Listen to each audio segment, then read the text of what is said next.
Did Kelly really save Mars? When For All Mankind began, it was a show about astronauts trying to win a space race. But by season 5, it's become something much darker.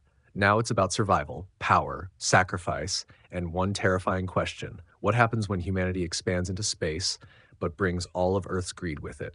Episode 7, The Sirens of Titan, might be one of the most emotionally devastating episodes the series has ever made. Because while Kelly Baldwin achieves one of the greatest victories in human history, Mars itself is falling apart underneath her. And by the end of the episode, the show quietly reveals something terrifying. The biggest threat to humanity in space was never Saturn, Titan, or the vacuum of space. It was always other humans, because Kelly and her crew may have survived the Titan landing, but Mars may already be beyond saving. The episode begins with a warning. The episode opens with the Cosmos One disaster, and honestly, this moment changes the emotional tone of the entire season. The Russian mission is racing toward Titan first, desperate to beat Helios and the Mars-led Sojourner mission, but the entire thing feels rushed, dangerous, almost reckless, and that's the point. For All Mankind has always shown how competition pushes humanity forward, but also destroys people in the process. The original moon race cost lives. The asteroid race caused global instability, and now the Titan race becomes fatal. The Cosmos One crew dies in horrifying silence after miscalculating their trajectory and getting pulled into Saturn's atmosphere. No explosion, no dramatic music, just helplessness. That scene matters because it completely justifies Walt's later decision to cancel Kelly's mission. For the first time all season, someone in power actually acts responsibly. Walt realizes they built the Titan mission under impossible time pressure. If the Russians failed this badly, then Sojourner could easily suffer the same fate. And honestly, from a logical perspective, Walt was right. Kelly's mission should have turned back, which is why her decision becomes so fascinating. Because Kelly doesn't choose logic, she chooses legacy. Kelly Baldwin finally understands Ed Baldwin. This episode quietly completes Kelly's emotional transformation. For years, Kelly has tried not to become her father. Ed Baldwin has always been reckless, obsessive, and willing to gamble everything for exploration. That ambition destroyed parts of his family and damaged nearly every relationship in his life. Kelly spent most of the series trying to be smarter than him, more careful, more ethical. But in episode 7, she finally realizes something painful. Ed's greatest wound was regret, specifically the regret of not landing on the moon when he had the chance. That moment haunted him forever, and Kelly suddenly realizes she's standing at the exact same crossroads. If she turns back now, humanity may never return to Titan again in her lifetime. Someone else will make history. Someone else will take the first step, and she'll spend the rest of her life wondering, what if? That's why her decision is so emotional. This isn't just about science anymore. It's about identity. Kelly would rather die making history than survive wondering if she should have tried. And that is the exact moment she truly becomes Ed Baldwin's daughter. The most controversial thing Kelly did. Now here's the part many viewers may have missed. Kelly didn't simply convince the crew to continue. She manipulated the mission itself. The episode strongly implies she forced the landing sequence through the ship's systems before the rest of the crew fully understood what she was doing. That's important because it mirrors something we've seen repeatedly throughout For All Mankind. Great achievements in this universe almost always come from morally questionable decisions. Margot covered up engineering problems. Dev manipulated governments. Ed ignored safety protocols. And now Kelly overrides command authority for personal conviction. The show doesn't present this as purely heroic. That's what makes the ending brilliant. Because if the landing failed, Kelly would have been remembered as reckless and irresponsible. But because it succeeded, history will celebrate her as visionary. And that's one of the show's biggest themes. History forgives people who win. The Titan landing scene is about more than survival. When communication cuts out during descent, everyone on Mars assumes the worst. And honestly, the episode wants you to feel that dread, because Titan has been mythologized all season. It represents humanity's next impossible frontier. This isn't like Mars anymore. Alien, deadly. Even reaching it feels unnatural, so when the signal disappears, it feels like humanity finally pushed too far. But then the transmission returns. Kelly and her crew survived, and suddenly the episode transforms from tragedy into triumph. The final shot of humans stepping onto Titan is easily one of the greatest moments in the entire series. But here's the deeper meaning most people are overlooking. Titan isn't just another planet landing. It's psychological proof that humanity still has a future, and Mars desperately needed that hope, because back on Mars, civilization is collapsing. Mars is no longer a colony, it's becoming a revolution. The 6-month standoff has completely changed Happy Valley. At first, the sons and daughters of Mars felt like labor protesters. Now, they're becoming a political movement, and possibly the first true off-world independence revolution in human history. That's a massive shift. The M6 nations thought starving the protesters would eventually break them. Instead, the pressure radicalized them. People on Mars no longer feel like temporary workers. They see Mars as home. That distinction changes everything, because once people emotionally identify with a place, they stop thinking like employees. They start thinking like citizens. And that terrifies Earth. The episode repeatedly shows how disconnected Earth's governments are from the reality on Mars. To Earth, Mars is infrastructure.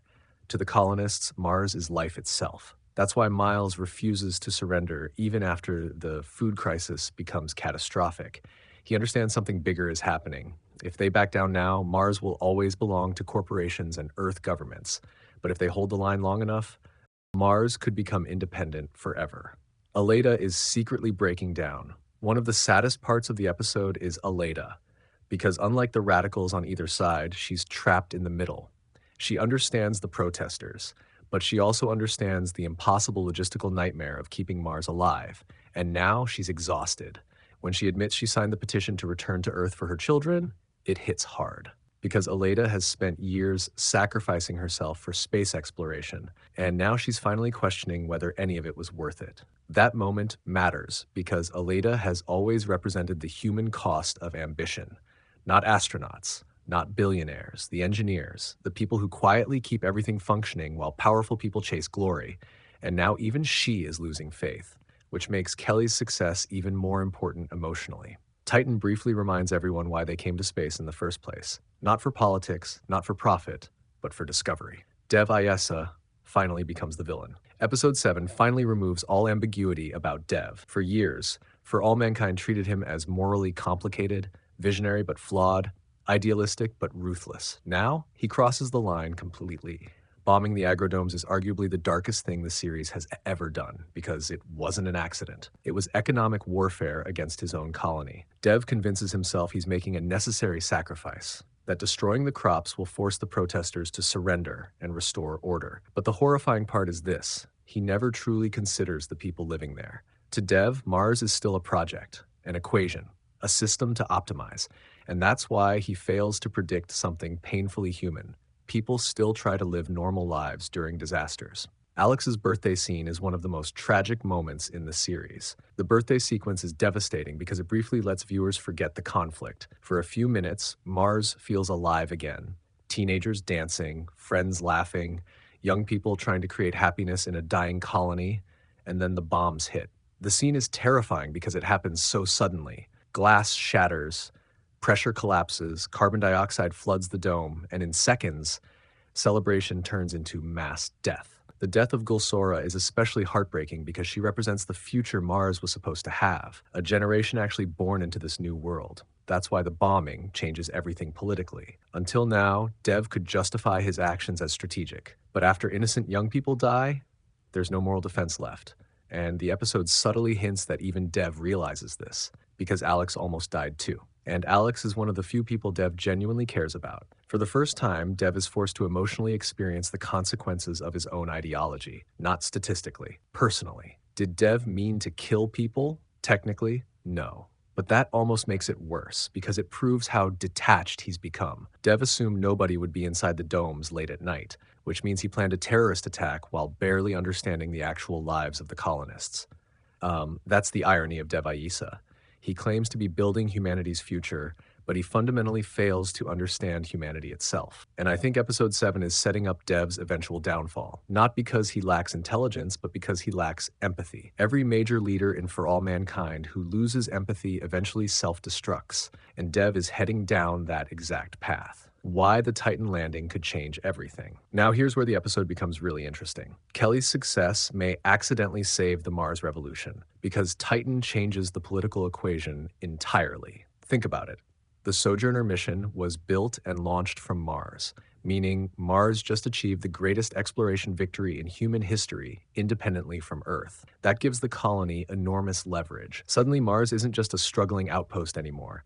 It's the center of humanity's next giant leap. And if Kelly discovers something important on Titan, especially signs of microbial life, Earth governments may desperately need Mars cooperation. That could become the sons and daughters of Mars bargaining chip. They may refuse to share Titan data unless Earth recognizes Martian rights or autonomy. And honestly, that would completely fit the show's themes. Because For All Mankind has always argued that exploration changes politics faster than governments can control. The ending is actually bittersweet. At first glance, episode 7 ends triumphantly. Humans reach Titan, history is made, hope returns. But underneath that optimism, the episode is incredibly dark. Mars only has 2 weeks of food left. The colony is fractured. Children are dying. Dev is escalating. Earth is refusing compromise. And Kelly has no idea how bad things have become back home. That contrast is intentional because the show is asking a painful question. Can humanity truly evolve technologically without repeating the same emotional and political mistakes? Right now, the answer seems to be no. Humanity reached Titan while simultaneously bombing its own people on Mars. That's the tragedy of For All Mankind. Human progress and human cruelty keep advancing together. Final thoughts, episode 7 might be one of the best episodes For All Mankind has ever produced because it perfectly balances hope and horror. Kelly's Titan landing is inspiring, but the collapse of Mars feels inevitable. And the scariest part is that both events are connected. Kelly represents humanity at its best: curious, fearless, determined. Dev represents humanity at its worst: controlling, ruthless, detached. And Mars is trapped between those two visions of the future. The final image of humans standing on Titan should feel like the beginning of a glorious new era. Instead, it feels like humanity escaping one disaster while walking directly into another. And with only a few episodes left this season, the biggest question isn't whether Titan can sustain life. It's whether Mars can survive humanity itself.